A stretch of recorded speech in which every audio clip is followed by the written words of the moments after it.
On September 21st, 1972, President Ferdinand E. Marcos proclaimed martial law.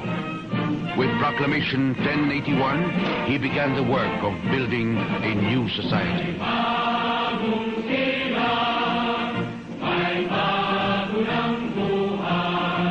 This decree was a promise, an earnest for the future, a monument to the revolution that transforms and directs for the ultimate freedom of man. Nila 1972 ang simula ng bagong panahon o ang takip silim ng kalayaan. Sa ilalim ng bakal na kamay ng batas militar, ang lungsod ay nagpigil ng hininga at ang mga sekreto ay umunlad sa mga anino. Nanakaw nila ang ating mga karapatan, ang ating mga boses, ngunit hindi nila mananakaw ang ating diwa. Lalaban tayo!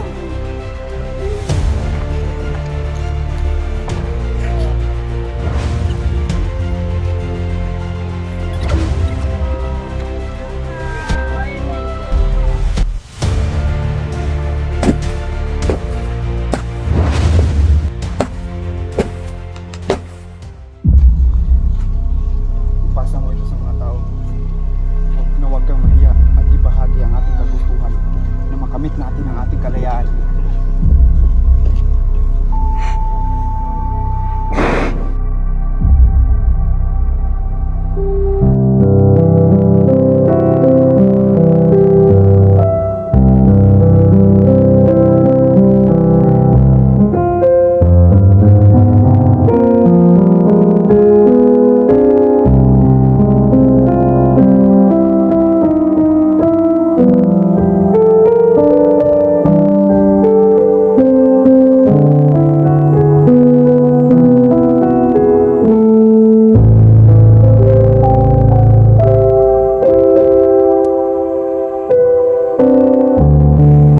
Ang mga bagong regulasyon ngayon ay napaka-interesante.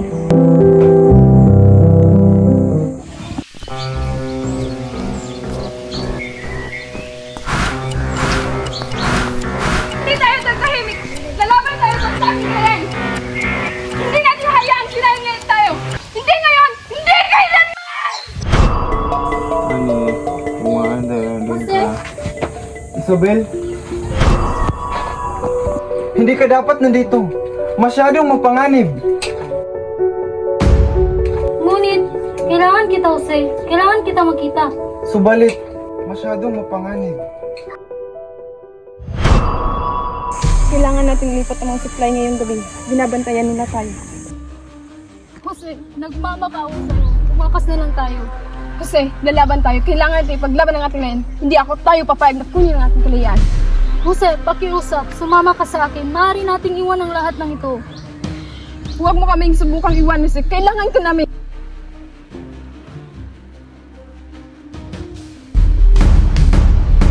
Ako? Hindi ko alam kung ano ang aking gagawin.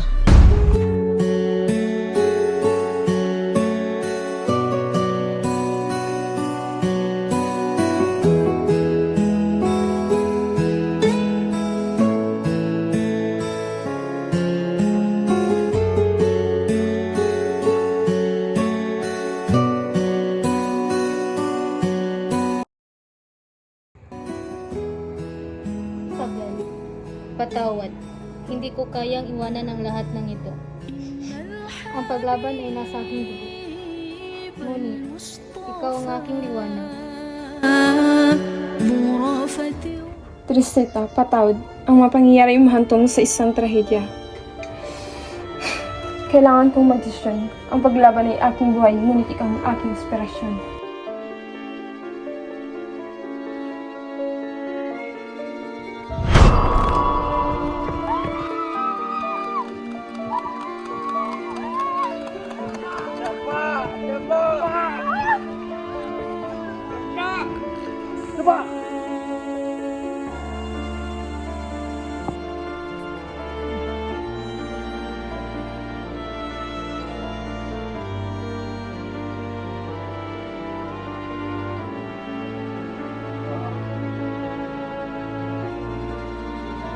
Sabing dapa!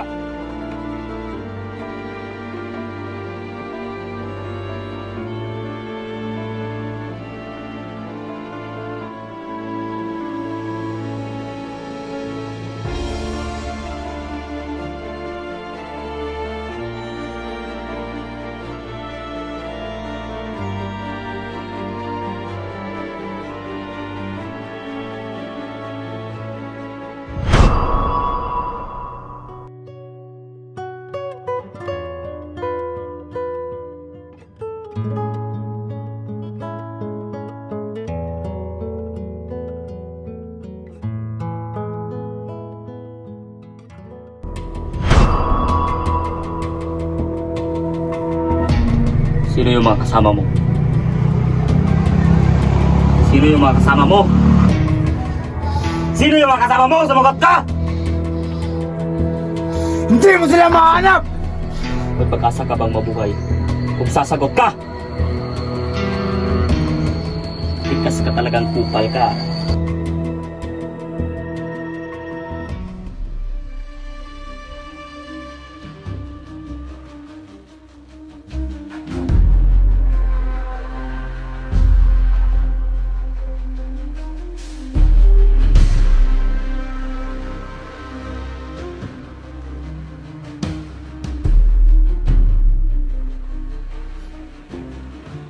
Pedro, bigay mo sa akin to.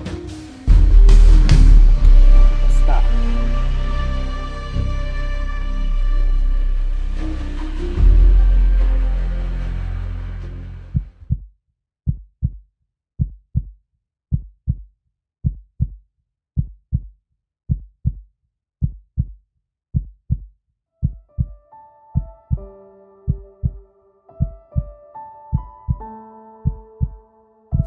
Sa gitna ng takip silim, ang mga anino ay nagtagpo, ang mga puso ay napasag, at ang paglaban ay naputol. Ang kanilang mga kwento ay nananatili, isang paalala ng mga sakripisyo ng kalayaan.